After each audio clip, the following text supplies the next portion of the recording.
Shalom, shalom, Yasharala. I'd like to begin, as always, by saying I want to give all praise, glory, and honor to Yahweh, Bahashim, Yahweh Shai, Bahashim, Rakah, Kwadash, whom I worship. Double honors to my other apostles of Great Millstone who taught me this word in sincerity and in truth and who rule well. Salutations be to the hopeful elect of Yasharala who are out there in the highways, byways, and hedges, pushing the true doctrine of Yahweh Bashem Yahweh Shai and his true and holy name in the midst of a wicked and adulterous and evil generation, right? And world. So that you may receive your crowns of salvation, may you receive your crowns of salvation at our Lord's appearing.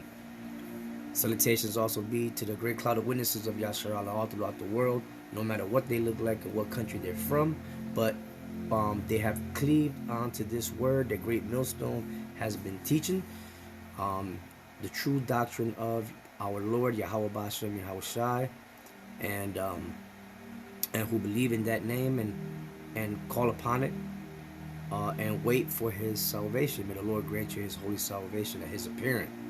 So, I've just been keeping a close eye on the situation that's been happening in Ukraine between Russia and Ukraine, and the involvement of NATO and U.S., and just keeping a close eye on that. There's been a couple of blasts, happening.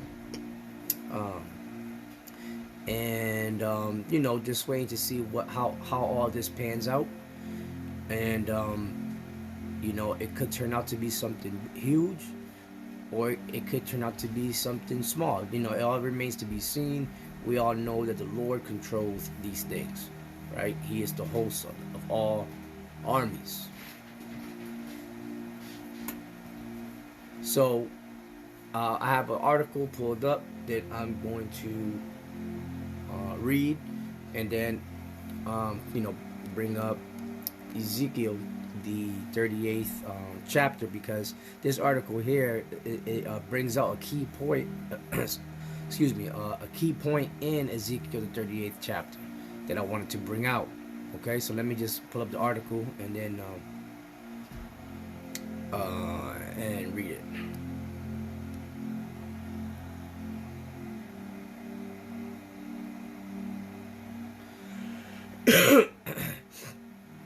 Alright, so this is from RT News, and it says here, give me a second, the title to this article is Russia Returning Europe to Dark Past. So as soon as I read that article, a scripture popped in mind that is within Ezekiel, the 38th chapter, but I will bring that up in a few minutes. Just going to read through this a bit.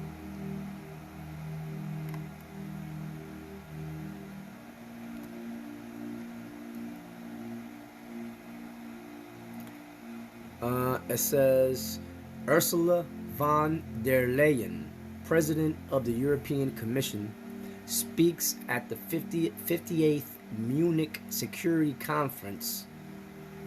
And you can see, look at this chick's neck, man. These, one thing I've noticed, man, these leaders, man, and the elites, they're bugged out.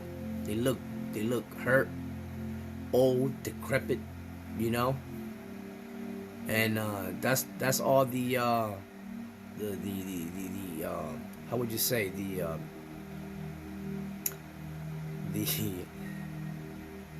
the result, all right, from drinking baby blood, man.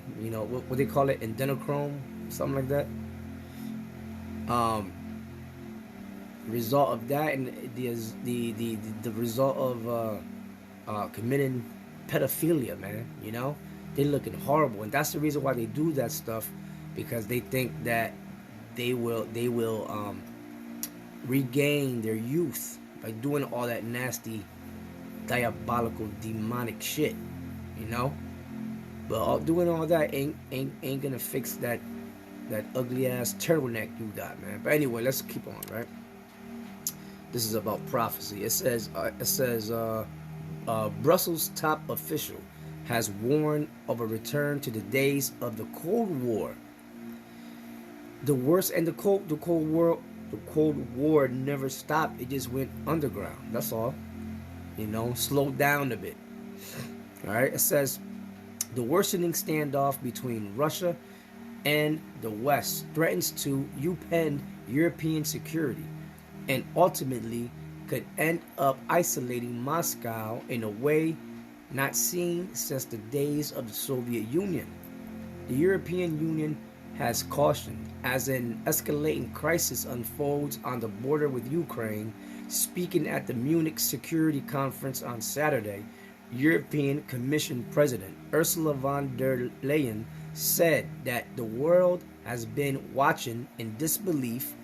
We face the largest buildup of troops on European soil since the darkest days of the Cold War. According to her, the Kremlin is driving a return to the dark past. Keep this statement in mind, brothers and sisters, as I read a little bit into this article and go into the scripture that I'm about to bring out. But I'm sure that there's a lot of Akim already know where I'm going with this. It says, according to her, the Kremlin is driving a return to the dark past and trying to undermine the whole European security architecture that has made all European countries safer, including Russia. It says, Brussels' top official pointed to a reported buildup of more than 100,000 Russian troops on the border with Ukraine as evidence. It is trying to coerce the former Soviet Republic. We cannot let this stand, she said, arguing that any escalation could cost Russia a prosperous future. Now, who the hell is she to say anything? First of all, she's a woman, and that's the problem, man, with this whole new world. This new world that they're trying to usher in. They're bowing down to, to the woman. They're bowing down to these ancient, the worship of ancient goddesses, like Diana and stuff like that. So, was that Astarte, Diana? You got different, Hathor of Egypt, or whatever the hell other goddesses. So first of all, the Most High is in control of what's happening between nations. He's in control. Okay, so he sets up, like it says in Daniel, he sets up what is that? Give me a second.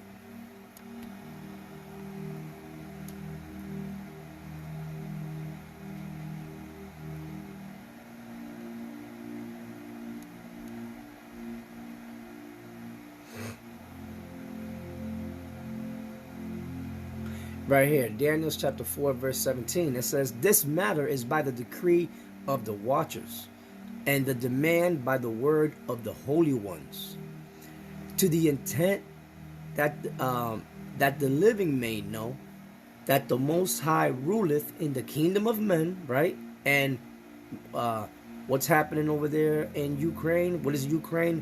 One of many kingdoms of men, right? What is Russia? One of many kingdoms of men. It says, to the intent that the living may know that the Most High ruleth in the kingdom of men, and giveth it to whomsoever he will, and setteth up over it the basis of men. That's why Esau is ruling and in control right now. But what happens within within any nation, including our nation, Israel, is all based upon the counsel of the Lord, okay, of Yahweh, by Hashem Yahweh Shai. There's nobody on earth that controls that, man. And you could do whatever the hell you want to do to upset or try to change prophecy, but it's not gonna happen. Okay. So yeah, that's all I'm gonna read into that. The key point was, it says,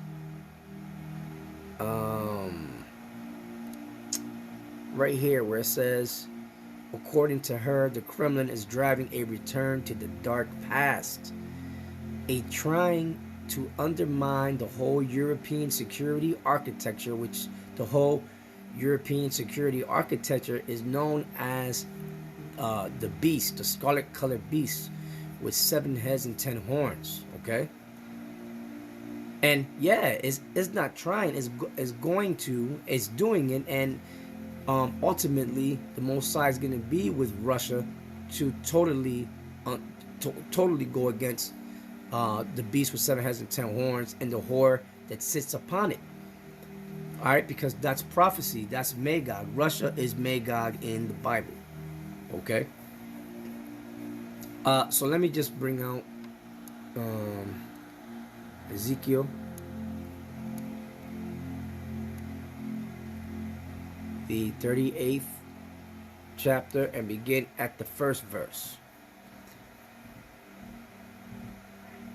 And it says, and the word of the Lord came unto me, saying, Son of man, set thy face against Gog, the land of Gog, the chief prince of Meshech and Tubal, and prophesy against him. So this is the Lord speaking to the prophet Ezekiel, telling Ezekiel to prophesy against Gog, the land of Magog, the chief prince of Meshech and Tubal. So Gog, according to prophecy, is Russia. Why? Because that landmass that they inhabit, that the Russians inhabit today, was once controlled by one of the children of Japheth, right? One of the persons to live through the flood, right? One of the sons of Noah, and they inhabited that area. And today they are known, the people that live there are known as the Russians, okay? And they're gonna be they are a key nation that the Lord's gonna use in this last world war, okay?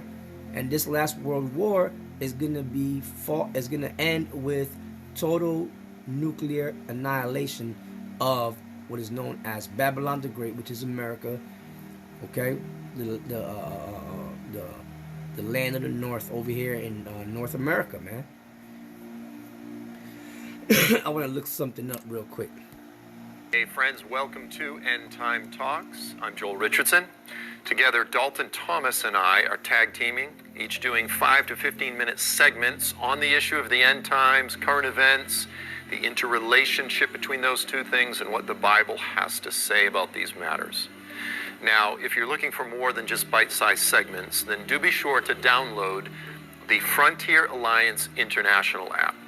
This is an app that is chock full of excellent, relevant content. Everything from music to music videos to full-length feature films to studies through different books of the Bible. We've got an end-time study on Daniel and Revelation, articles, all kinds of relevant updates and information.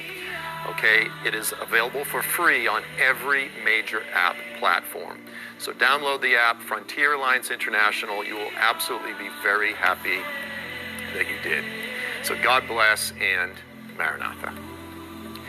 Is Russia Gog of Ezekiel 38:39's oracle concerning Gog of Magog? Is Russia the nation or the entity that the prophet Ezekiel was pointing to that would lead a massive invasion of Israel in the last days? The answer is no. Now, how do we know that?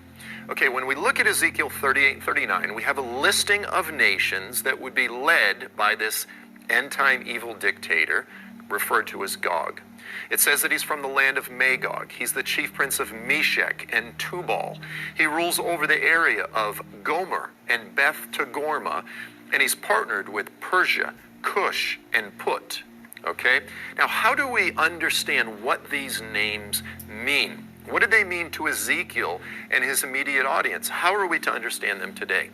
Well, there are two primary methods of interpreting these different names. Okay, the first one is what I refer to as the historical wild goose chase method. So let's take, for example, Magog. Now, in the writings of the historian Josephus says that the Magogians became the Scythians. Okay, so the Magogians, they migrated out of the region of modern-day Asia Minor or Turkey. They went through Bulgaria, Romania, Moldova, Ukraine. Eventually, they made their way up to Russia. They spread out all the way across the Russian steppes. They intermarried with some of these Scandinavian sort of Vikings that came down, the Rusian peoples, and from these peoples we have the Russians. So if you trace the Magogian peoples, their migration, their intermarrying history, down through history, you end up with Russia. Okay, so this is where people would say that Gog is from Magog. If you do this sort of DNA tracing, Magog becomes Russia. And that's by following the historical DNA bloodline wild goose chase method. Okay? The other method of interpretation is what I call the geographic correlation method. And this is simply the historical grammatical method, which is to say, how did Ezekiel and his immediate audience at the time the prophecy was given understand these names? Well, at the time of the prophecy, Magog was simply Turkey. Meshech, Tubal were simply Turkey. Persia was modern-day Persia, Iran. Okay, Cush and Put. We're talking Sudan and Libya, North Africa, etc. We just simply look at the areas where they were located when the prophecy was given, and then we correlate them to modern-day nations, people groups, tribes, etc. It's very easy. Now, if we do the historical wild goose bloodline DNA sort of method, the problem is that we have to be consistent and do it with every single name. We can't just do it with Magog. So, for example, Gomer, okay, Gomer became the Gimeri. They became the Cimmerians. They became the Gauls. They became the Celts. They became the Germans. They became the Irish. Now, you'll see a lot of prophecy books that say the coming Russian invasion of Israel. And that sells well because in the United States, in particular, the consumers of prophecy literature are often very against communism or Russia or these former communist bloc states, etc. And picking on Russia plays well. The problem is that you don't also see a book called The Coming Irish Invasion of Israel. But if these prophecy authors were consistent, they would have to do just that. If you trace down the historical bloodline, migration, intermarrying patterns of all of these peoples, you end up with, these are the Japhetic peoples, which is to say they're the children of Japheth. They are the Caucasian children of Noah. You end up with South America. You end up with the American invasion. Yeah, now, when he says, Caucasians, that's not talking about the white people. First of all, the original peoples of Europe were all dark. They were all dark-skinned. Okay, the Japhetic people, they were all dark-skinned people. So, historically, if he's talking about the people that inhabited those regions today, yes, they would be the children that came from Japheth, which is one of the sons of Noah. Yes, because you got to remember that civilization started with Noah and his children after the ark landed up on top of the mountain range of Ararat. Okay, and civilization restarted there because the earth had to get populated by his three children. So today, what you have are people that stem back to any one of these three children. Okay, so and that's what you got now today. The people that inhabit that geographical location, known as Russia, they would not be the original children of Japheth, because through many years and because of war, nations get scattered, and taken out of their original location or inheritances, right? So the people who are there now are they would be like Edomites that took over that region, and they call themselves the Russians. Okay, today.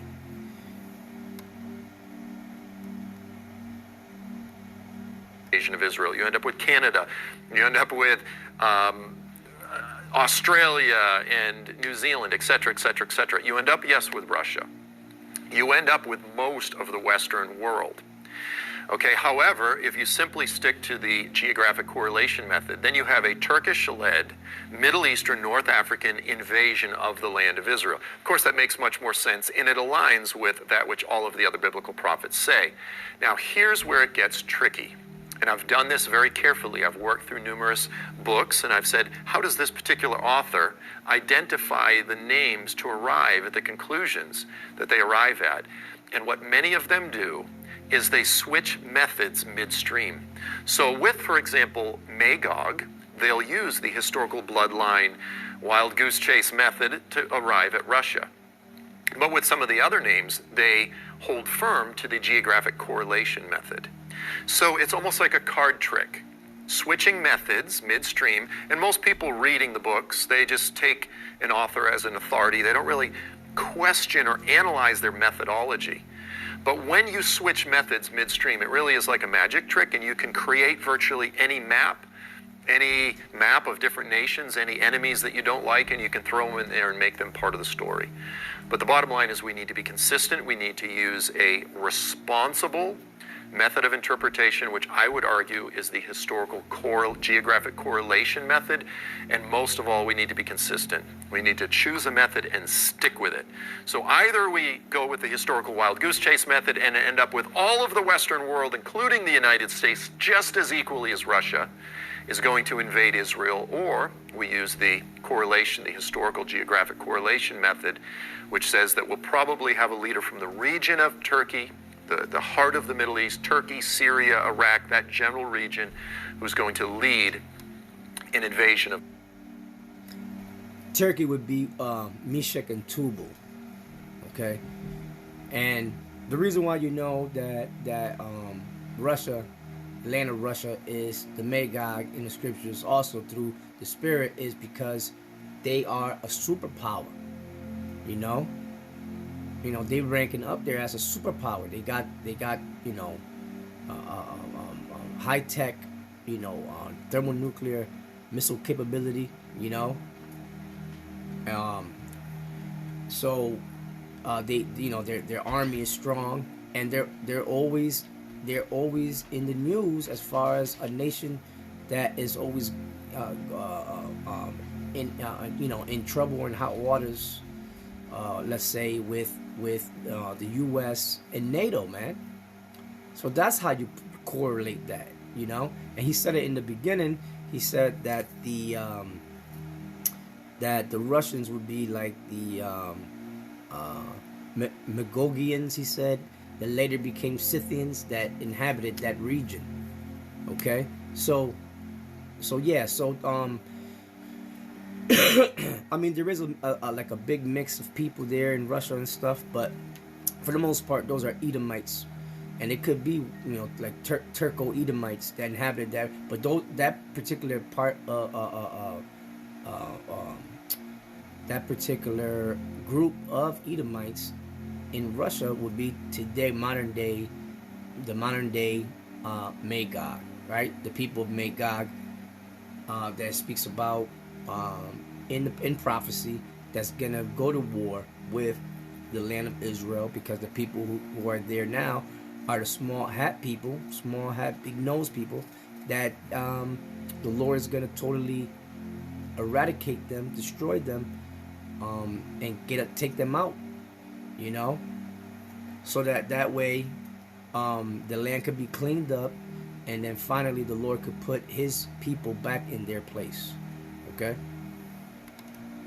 Middle Eastern, North African nations into the land of Israel. So I hope that's helpful.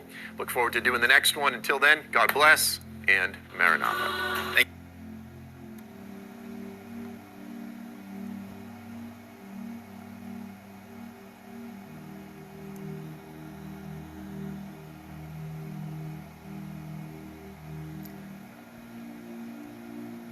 Alright, so, you know, I don't know this guy's nationality. He could be an Edomite or whatever. But, you know, people, you know, they try to... See, these people in the world, they try... These Christians, more than likely he was a Christian or something. You know, they try to get deep. They try to... But they don't have the spirit of prophecy, you know? You know what I'm saying? To discern what's really happening in the prophetic forefront. They'll try, you know, some historians, they'll get close. Like he said, he brought out some history there, you know. He referenced Josephus, you know. And so anyway, pretty much he answered my question that that land area, yes, would be known as Magog. Why? Like he said, you had the Magogians from Turkey, I believe he said, that later became known as the Scythians that inhabited that area, man. All right, and I believe Paul even went up into that region, man, to teach. So you had Israelites all throughout that region too. All right, so anyway, this is Ezekiel 38. And I just want to get to my point. It says, "And the word of the Lord came to me, saying, Son of man, set thy face against Gog, the land of Magog, the chief prince of Meshech and Tubal." Meshech and Tubal is modern-day Turkey. "And prophesy against him." And that's what prophets were set up to do, to prophesy against countries, to prophesy against especially wicked countries, okay, to let them know that the Lord was going to destroy them. And that's why the prophets are out there all throughout the streets of America, in the main cities of America, to prophesy against America for all its wickednesses and evils that they have committed against the Lord's people, which is the apple of his eye, the true nation of Israel, okay? 12 of the 12 tribes, okay? It says, "And say, Thus saith the Lord power, Behold, I am against thee, O Gog, the chief prince of Meshech and Tubal, and I will turn thee back," meaning the Lord's Magog is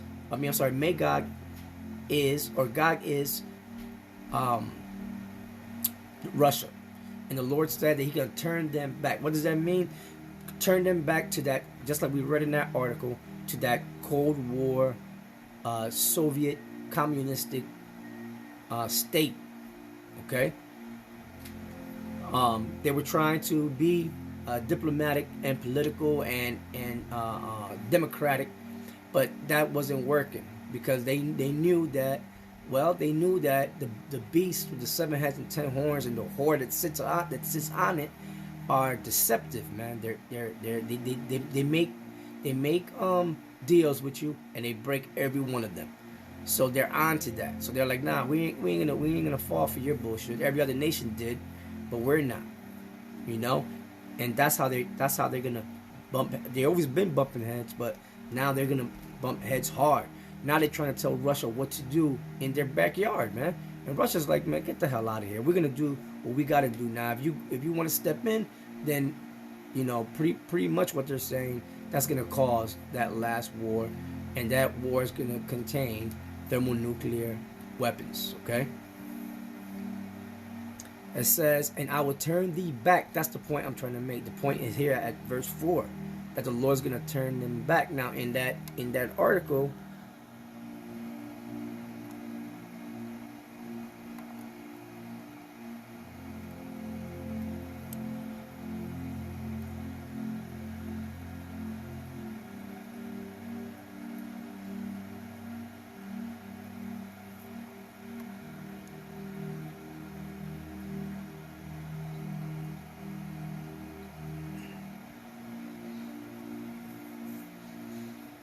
I couldn't find the one in RT that I was just reading.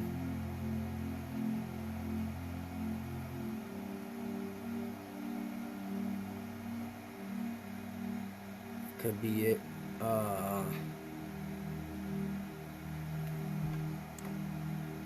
There you go. This lady here with this horrible turtleneck said that she made a statement. It says, according to her, according